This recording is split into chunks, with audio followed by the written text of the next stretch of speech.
नमस्कार, मैं हूं नगमा और आप देख रहे हैं हम लोग 21 जून यानी अंतर्राष्ट्रीय योग दिवस। और इसी दिन से देश में शुरुआत हो रही है टीकाकरण के महाअभियान की।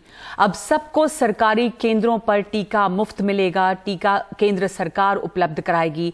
अब तक 18 साल से 44 साल की उम्र वालों के लिए राज्यों को टीका खरीदना पड़ता था। इस वजह से कई राज्यों में तेज और कहीं धीमी रफ्तार से टीकाकरण चल रहा था और इस पर सियासत भी खूब हो रही थी। अब केंद्र सरकार ने तय किया है कि वो टीका खरीद कर राज्यों को देगी। राज्यों की जिम्मेदारी टीका लगाने की होगी। 25% टीका पहले की ही तरह प्राइवेट अस्पताल खरीद सकेंगे, लेकिन इनकी अधिकतम कीमतें भी तय कर दी गई हैं। खास दिन है योग दिवस, अंतर्राष्ट्रीय योग दिवस, और इस दिन से टीकाकरण के महाअभियान की शुरुआत है, क्योंकि जिस तरह योग आपके स्वास्थ्य के लिए एक कवच बना रहता है, वैक्सीन भी कोरोना के खिलाफ जंग में एक कवच की तरह है। तो आप योग करें, स्वस्थ रहें और कोरोना से बचने के लिए टीका लगवाने में बिल्कुल नहीं हिचकें।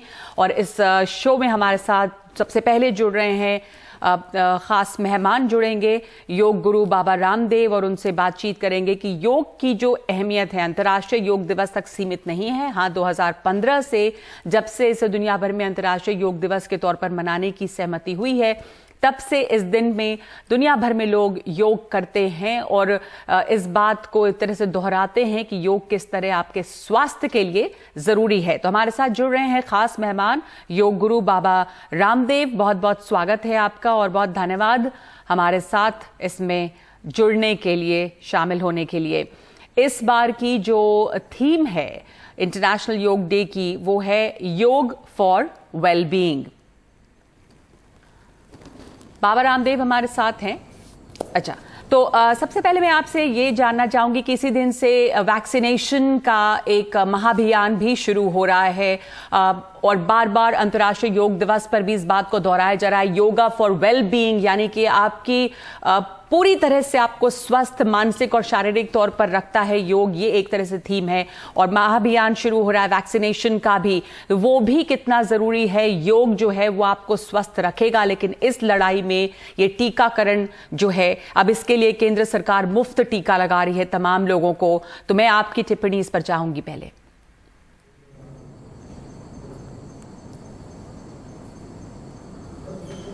नगमा जी, डबल वैक्सीनेशन की डोज और इधर योग आयुर्वेद की डबल डोज, जब ये दोनों साथ लगेगी तो ऐसा सुरक्षा चक्र तैयार होगा जिसको कोई वेध न पाएगा, कोरोना कुछ नहीं बिगाड़ पाएगा। इसलिए सबको आज जो कठिन कर सके, तो देखो कठिन भी हम करते हैं, ये कठिन कर लें, और जो कठिन न कर पाए, हमारे साथ में यहाँ पर ये ब्रह्मचारी है, ये छोटे ब्रह्मचारी है, और इधर कठिन कठिन आसन करती है हमारी बहन ये आरती जी। कठिन कठिन आसन एकदम, जो 26 इंटरनेशनल कॉम्पिटिशन जीते हुए। तो जो कर सके योग आयुर्वेद की डबल डोज, वैक्सीनेशन की डबल डोज से ऐसा सुरक्षा चक्र तैयार होगा जिसको कोरोना क्या कोई बीमारी भेद न पाएगी। इसलिए मैं सबसे कहूंगा, एक तरफ जो कठिन कर सके बच्चे कठिन करें, और जो सहज कर सके वो कम से कम सूर्य नमस्कार और कम से कम 5 आसन, 5 प्राणायाम। आपने तो मेरे साथ कई बार नगमा जी किया हुआ है, आप भी डेली योगा प्रैक्टिस करती हैं और इसीलिए इतने स्वस्थ हैं। मैं आपको पिछले लगभग 15 सालों से टीवी पर देखता हूं, आप वैसी की वैसे ही दिखाई देती है। तो मैं सबसे कहूंगा डबल डोज वैक्सीनेशन की, योग आयुर्वेद की डबल डोज।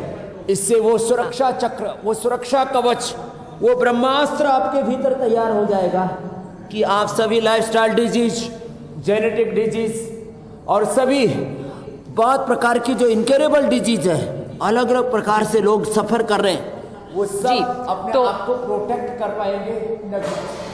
बिल्कुल आपने सही कहा कि इस तरह से एक डबल सुरक्षा चक्र तैयार होगा। बाबा रामदेव हमें ये बता रहे हैं कि किस तरह से योग और साथ साथ वैक्सीनेशन, इससे एक डबल सुरक्षा चक्र जो है वो तैयार होता है, जो आपको कोरोना से बचाएगा और तमाम तरह की बीमारियों से बचाएगा और स्वस्थ रखेगा।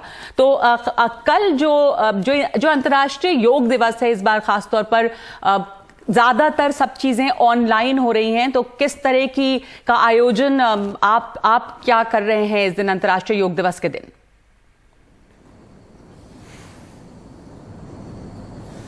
दरअसल मेरे पास या 1000 से ज़्यादा तो रोगी हैं, क्योंकि हम यहाँ पर पूरा आयुर्वेदिक योग, आयुर्वेद, नेचुरोपैथी पर आधारित पूरा वर्ल्ड का सबसे बड़ा सेंटर चलाते हैं। तो हमारे पास तो यहाँ पर लाइव रोगी हैं। और सबसे बड़ी बात है मेरे पास, क्योंकि रेसिडेंशियल गुरुकुल है, जब हमने पूरे कोरोना काल में एक दिन की भी छुट्टी नहीं की, क्योंकि हमारे बच्चे घर जाते ही नहीं। तो हमारे पास 1000 बच्चे हैं, तो जो पूरी तरह से सुरक्षित है और किसी भी प्रकार से बाहर के संपर्क से दूर है। तो ऐसे करीब 1000 लोगों के साथ में जो पूरी तरह से जो है प्रोटेक्टेड इन्वायरमेंट पे रहते हैं, हमारा परिवार इतना बड़ा है, तो 1000 लोगों के साथ जैसे मैं डेली योगाभ्यास करता हूँ, कल भी इंटरनेशनल योगा डे पर ये योगाभ्यास हम करेंगे। और जैसे बच्चे अभी मेरे साथ आप यहाँ पर देख रहे हैं कठिन कठिन योगाभ्यास करते करते, कल सबके लिए अलग अलग योगाभ्यास के package, yoga for obesity, yoga for diabetes, yoga for infertility, बहुत प्रकार से ये योग का पैकेज हम सारे देश को बताएंगे।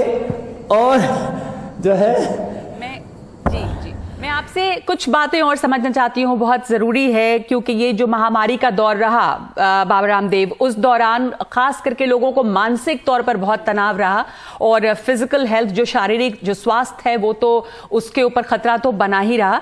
जब लोगों को कोविड हो रहा है और उसके बाद जब लोग स्वस्थ होते हैं, उस दौरान योग की अहमियत बहुत बढ़ती है, क्योंकि ये बहुत असर करता है लोगों को अंदर से भी। तो कुछ आप ऐसे सरल जैसे प्राणायाम लंग्स और हार्ट के लिए बताएं, जिससे लोगों को फायदा हो सके, और कुछ ऐसे आसन कितने दिनों के बाद लोग स्वस्थ होने के बाद कर सकते हैं, कोरोना से स्वस्थ होने के बाद भी?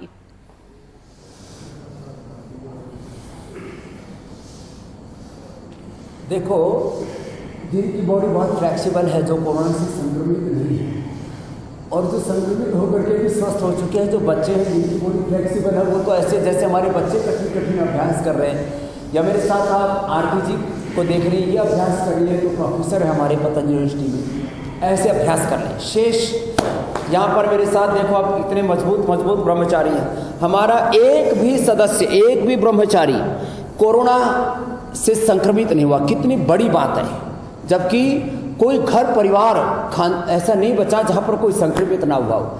तो मैं सबसे एक तो ये कहूँगा कि योग और आयुर्वेद, और मैं भी आपको पता है नगमा जी, इतना सोशल हूँ और रोज़ सैकड़ों लोगों से मिलता हूँ, उनकी समस्याएं दूर करता हूँ। हाँ, थोड़े जो कोरोना प्रोटोकॉल है उसका फॉलो करता हूँ, लेकिन साथ में ये बोलना चाहता हूँ कि हम कम से कम रोज़ 5-5 आसनों का, 5-5 प्राणायामों का पूरा पैकेज है, छोटा छोटा करके हम 5-5 7 मिनट में बता देंगे।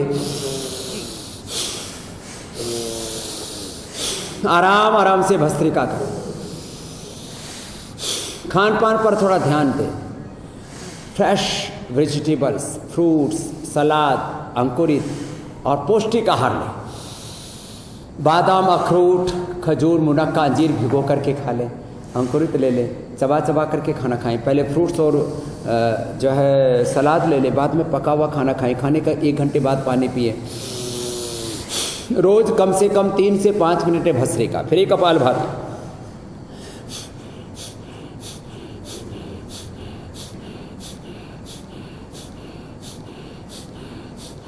अद्भुत है, अद्भुत माने अप्रतिम। मूलाधार से सहस्रार तक पूरे अंतःचक्र जागृत होता है और 100 से ज़्यादा बड़ी बीमारियों का इससे सॉल्यूशन होता है। 5 मिनट से लेकर के 50 मिनट तक हम इसकी प्रैक्टिस कराते हैं डिफरेंट डिजीज़ में। ये कपालभाति, फिर ये अनुलोम विलोम, बहुत इजी है, सभी कर सकते हैं। कोविड पॉजिटिव पेशेंट नेगेटिव आने के बाद जो कोविड के कॉम्प्लिकेशंस हैं, लॉन्ग कोविड जिनको बोलते हैं, उससे बचने के लिए भी रोज गिलोय अश्वगंधा तुलसी का इस्तेमाल करें। और सुबह सुबह खाली पेट में तो कहता हूँ आंवला एलोवेरा गिलोय तुलसी नीम सुबह सुबह एक बार P low, juice P low, इनको फ्रेश अपने घर में बना के पी लो। पतंजलि का भी लेने की आवश्यकता नहीं, क्योंकि हम दवा बेचने के लिए सब चीज़ें नहीं बताते, लोगों की जान बचनी चाहिए। अनुलोम विलोम जैसे 5 सेकंड में लेना, 5 सेकंड में छोड़ना, ये बहुत सहज अभ्यास है, कोई भी इनको कर सकता है। इसके बाद कोविड पेशेंट में जिनको स्टीरॉयड के बाद या पहले से शुगर था, या किसी को कोरोना या कोरोना में जो स्टीरॉयड दिए गए उससे भी लोगों का शुगर बढ़ गया, तो उसके लिए लोगों को गर्दन से लेकर पूरी बॉडी में पेन है, उसके लिए अनुलोम विलोम के बाद ये भ्रामरी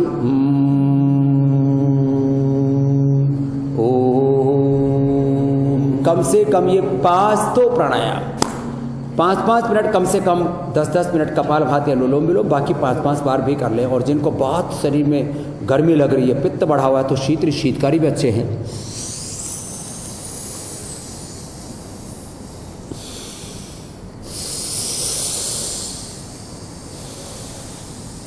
ये तो सहज प्राणायाम सब करें, बाकी सूक्ष्म व्यायाम जो हम बार बार बताते रहते हैं, ये तो थोड़ा थोड़ा तो सभी कर सकते हैं। हाँ।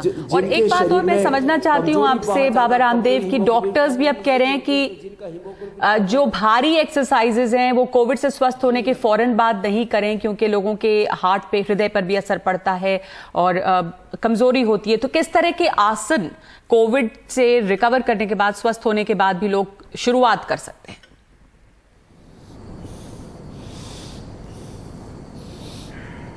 हाँ, वो मैं आपको अभी बता देता हूँ। देखो, तो ये तो सूक्ष्म व्यायाम में बता रहा था, जो है कोविड पेशेंट कर सकते हैं, वो कोविड के बाद भी कर सकते हैं, कोविड से रिकवरी के बाद अलग अलग प्रकार के कॉम्प्लिकेशंस है। तो अब मैं इसको 4 भागों में बांट देता हूँ। एक तो जनरल कोविड पेशेंट जिनको कोई बड़ी प्रॉब्लम नहीं है, और वो कोविड के दौरान भी एसिम्प्टोमेटिक है, या जो सामान्य सिम्टम्स है जिनके अंदर, जो बहुत माइनर सिम्टम्स, उनके लिए। अब कोविड के बाद जिनकी शुगर बढ़ गई, वो ये 5 आसन कर लें। वज्रासन में बैठे, मंडूकासन कपालभाति के साथ कराते हैं, और आराम से 1-2 मिनट से लेके 5-10 मिनट तक हम कराते हैं। और नगमा जी, मैंने 50 से लेकर के 100 यूनिट तक टाइप 2 और टाइप 1 डायबिटीज वाले पेशेंट्स के भी मैंने सभी तरह की दवाइयाँ बंद करके उनको नेचुरल डाइट पर लेकर के आए, और मैंने उनकी इंसुलिन तक बंद की है। मैं पहले दिन यहाँ बीपी, शुगर, थायराइड की गोलियाँ, ब्लड थिनर्स, सारे एंटीबायोटिक्स, सब जितने भी पेन किलर्स हैं सब बंद करता हूँ। मंडूकासन, ये वक्रासन, पवन मुक्तासन, उत्तान पादासन, नौकासन, मात्र 5 आसन आराम से डीप ब्रीदिंग के साथ ऐसे कपालभाति के साथ ऐसे करवा देते। कठिन आसन तो हमने उनके लिए ही रखे हैं जो अभी बच्चे हैं। अभी बच्चों में भी तो तीसरी लहर का बड़ा जबरदस्त खतरा बताया जा रहा है। अब बच्चों को हम कहते हैं बचपन से ही 5 आसन करो। चलो बच्चों, आप लोग करो, शीर्षासन, सर्वांगासन, हलासन, चक्रासन, पश्चिमोत्तानासन, ये 5 आसन बच्चों को करने चाहिए जी। पर ये वो लोग अभी नहीं कर पाएंगे जो कि कोविड के बाद स्वस्थ हुए हैं। उनको शुरुआत धीरे धीरे हल्के आसन से करना चाहिए और प्राणायाम से करना चाहिए, जो आपने बताया, खास करके जिन लोगों का शुगर बढ़ गया है, शरीर कमजोर है, हीमोग्लोबिन कम है जी।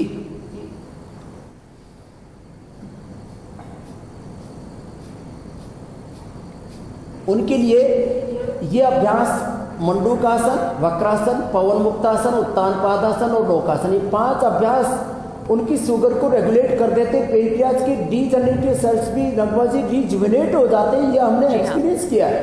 HbA1c जिनका 14 था, उनका हमने 5-6 लिया है। ये बड़ी बात है जी, बिल्कुल बड़ी बात आपने बताई, खास करके इन 5 आसन के बारे में उन लोगों के लिए जिनका शुगर बढ़ गया है। और ये अक्सर देखा जा रहा है कोविड के बाद के पेशेंट्स में कि शुगर बढ़ रहा है, स्टेरॉइड के इस्तेमाल के लिए की वजह से भी और ऐसे भी। तो उसके लिए बाबा रामदेव ने बताया आपको ये तमाम आसन, जैसे पवन मुक्त आसन है, मंडूक आसन, जिन्होंने करके दिखाया, जिससे शुगर लेवल जो है वो कंट्रोल होता है। ये कोविड से स्वस्थ होने के बाद की बात है, जब रिकवरी के दौरान कुछ कोविड के बाद की जो कॉम्प्लिकेशंस हैं, उन्होंने कुछ प्राणायाम बताए।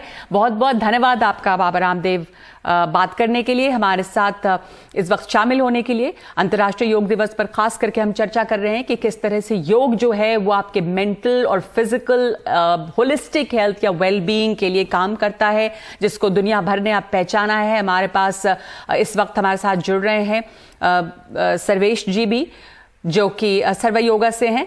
पर हम एक ब्रेक ले रहे हैं छोटा सा, और उसके बाद हम लौटते हैं इनसे बात करने के लिए।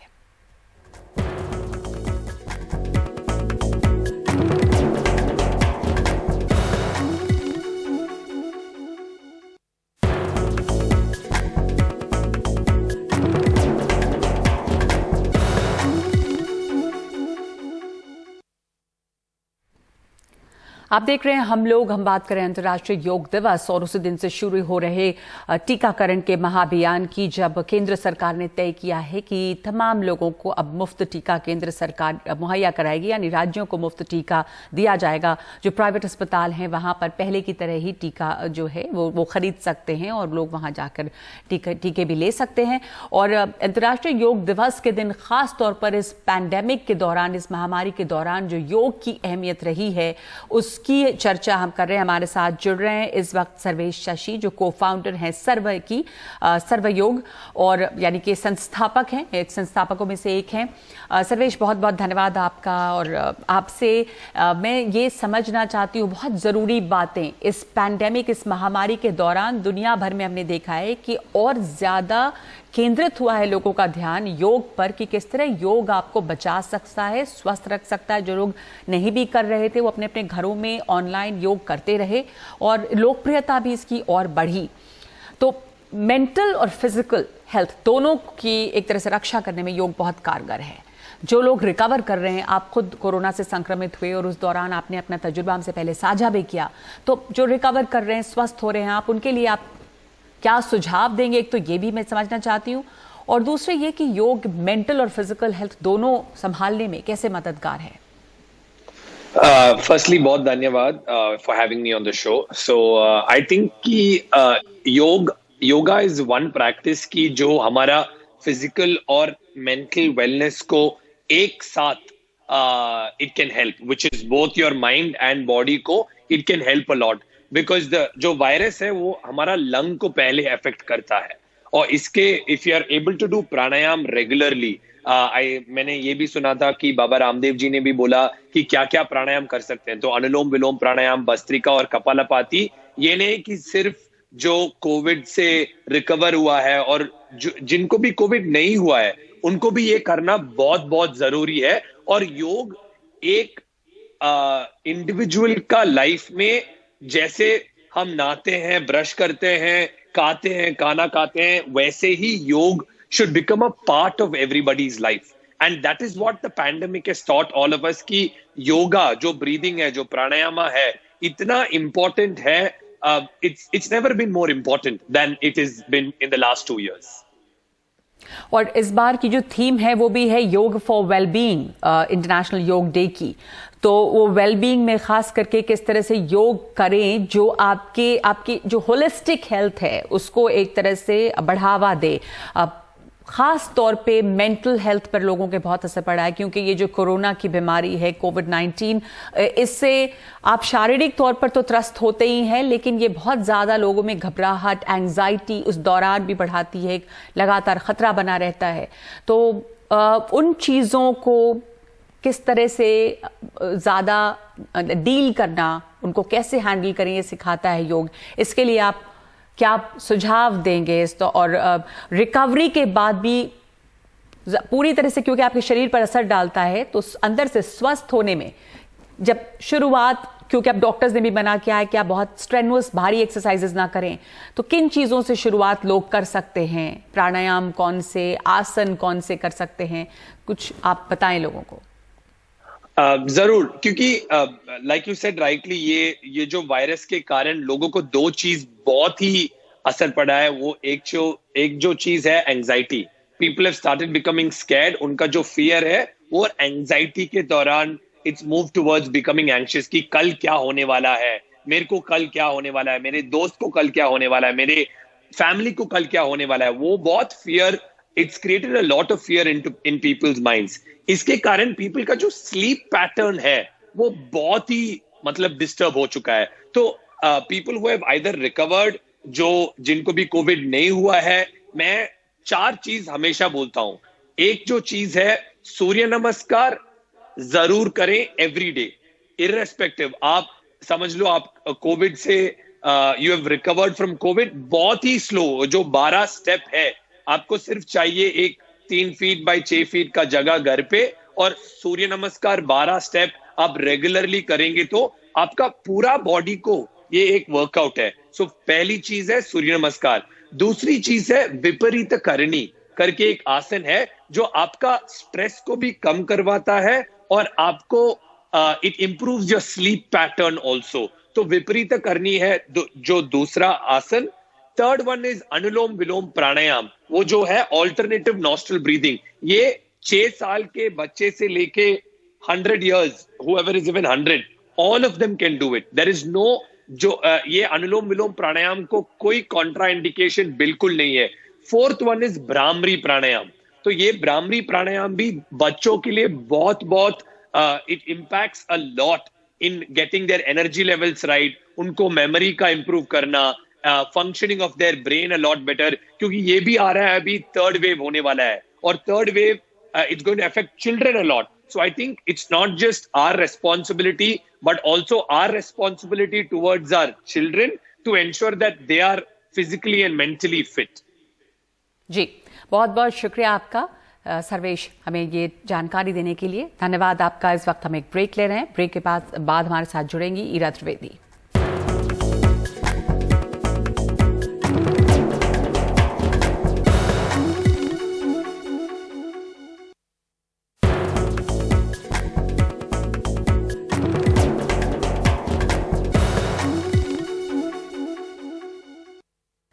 तो अंतर्राष्ट्रीय योग दिवस के मौके पर टीकाकरण के महाअभियान की शुरुआत हो रही है, जब तमाम लोगों को मुफ्त टीका दिया जाएगा. केंद्र सरकार ने यह फैसला किया है कि राज्यों को वो मुफ्त टीका मुहैया कराएगी और राज्यों की जिम्मेदारी होगी कि वो लोगों को टीका दें. और अब तक अब जो इसकी रफ्तार कहीं तेज और कहीं धीमी थी, उम्मीद है कि इसमें गति आएगी.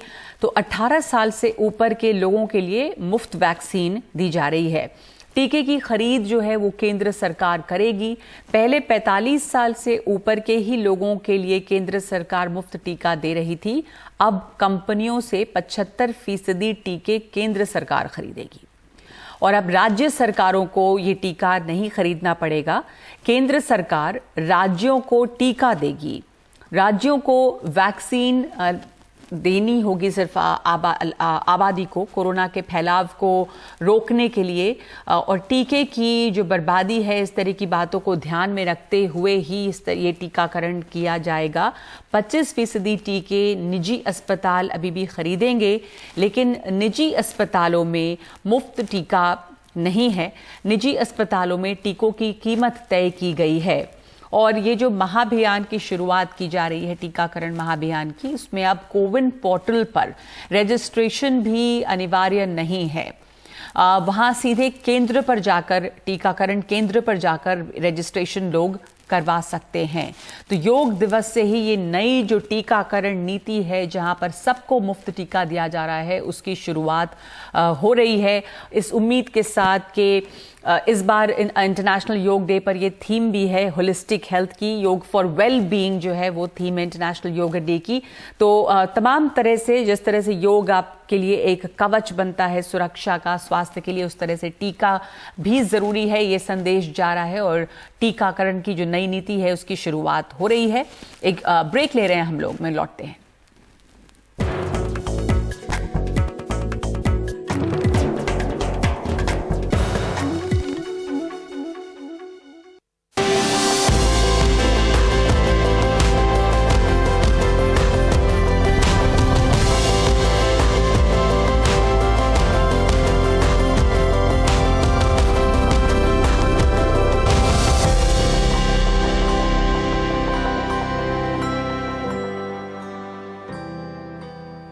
और अब एनडीटीवी और गूगल की खास मुहिम वैक्सीनेट इंडिया, क्योंकि वैक्सीन ही है जो कोरोना से आपकी रक्षा कर सकती है। और वैक्सीन यानी कि टीकाकरण महाअभियान की शुरुआत भी हो रही है अंतर्राष्ट्रीय योग दिवस के मौके पर, जब लोगों को मुफ्त टीका दिया जा रहा है।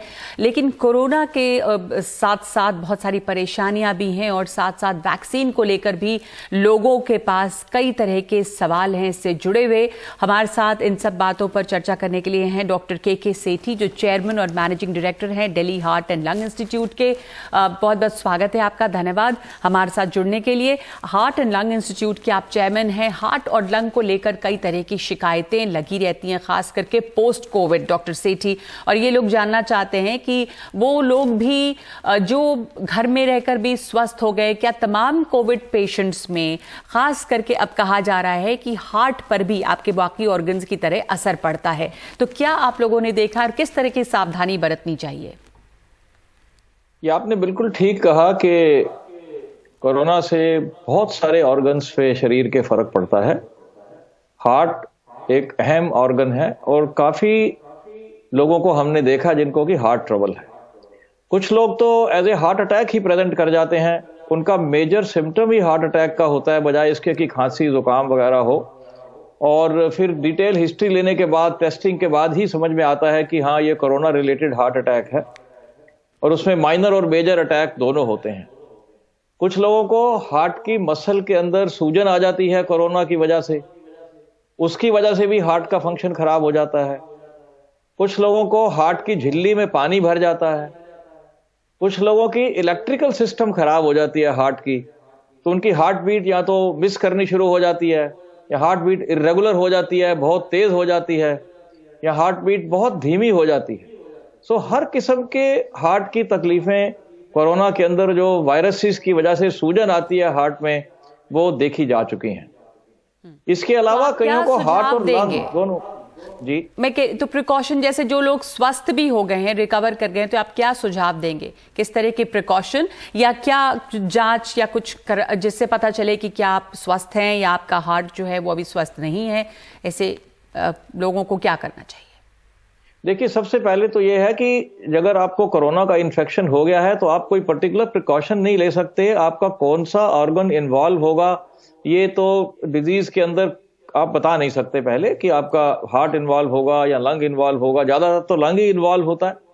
अगर आप स्वस्थ हो गए हैं एक दफा उसमें से, तो जनरली क्या होता है कि हार्ट इन्वॉल्वमेंट नहीं होती। कोई सिम्टम आता है, जैसे चलने में सांस फूलना है, छाती में दर्द है, हार्ट बीटिंग का इरेगुलर होना है, हार्ट बीटिंग मिस करती है, इस तरह के सिम्टम आते हैं तो फिर आपको हार्ट के बारे में चेक करवाना जरूरी हो जाता है। उसके अलावा जो हम कहते हैं multi organ inflammatory syndrome, MIS, जो कि बच्चों में और एडल्ट्स में दोनों में हो जाता है, वो होता है लेट पोस्ट कोरोना। जैसे कि कोरोना हुआ, कोरोना से ठीक हो गए, उसके बाद 2-3-4 हफ्ते का वक्फा है, वो पेशेंट्स वापस आ रहे हैं। कई लोगों को खांसी, बुखार, सांस का फूलना ये फिर से हो रहा है लंग्स की वजह से। और उसी टाइम पे अगर मल्टी ऑर्गन इन्फ्लेमेटरी सिंड्रोम है तो हार्ट की भी उसके अंदर काफी सीरियस तरीके से इन्वॉल्व हो सकता है। तो उसमें ब्लड टेस्ट होते हैं, जो कि जैसे नॉर्मली हम लोग IL-6 है या CRP है, ये टेस्ट करते हैं। हार्ट की डैमेज के लिए एक ट्रोपोनिन टेस्ट होता है, वो भी करना जरूरी होता है। इसमें फर्स्ट कोरोना के टाइम पे पर्टिकुलरली वल्नरेबल लोगों में, कोमॉर्बिडिटीज जिनको पुरानी हार्ट डिजीज है उनके साथ, यहाँ दोबारा से अगर किसी को तकलीफ हो गई सांस फूलने की एक बार स्वस्थ होने के बाद और फिर हॉस्पिटल आना पड़ गया, तो उसमें ये टेस्ट करके, इकोकार्डियोग्राम करके, ECG करके पता लगाया जा सकता है। जी डॉक्टर साहब, ऐसे में महाअभियान की शुरुआत हो रही टीकाकरण के, तो ये भी आपसे जानना चाहेंगे कि कोविड का टीका लेना जो है वो उस बचाव के लिए कितना अनिवार्य है? जाहिर है कि तमाम लोगों को ये बताया जा रहा है कि जरूर लें, उसके बावजूद भी कोविड होता है, इससे इनकार नहीं है, पर बचाव किस तरह का ये देता है और इसलिए ये अनिवार्य है। देखिए, कोरोना से बचने की एक ही लाइफलाइन है और वो है वैक्सीन। और किसी भी आदमी को इसके बारे में शक या शुबा नहीं होना चाहिए कि वैक्सीन लेने से कोई नुकसान होगा। इससे फायदा ही फायदा है, सेफ है और आपको कोरोना से बचाती है।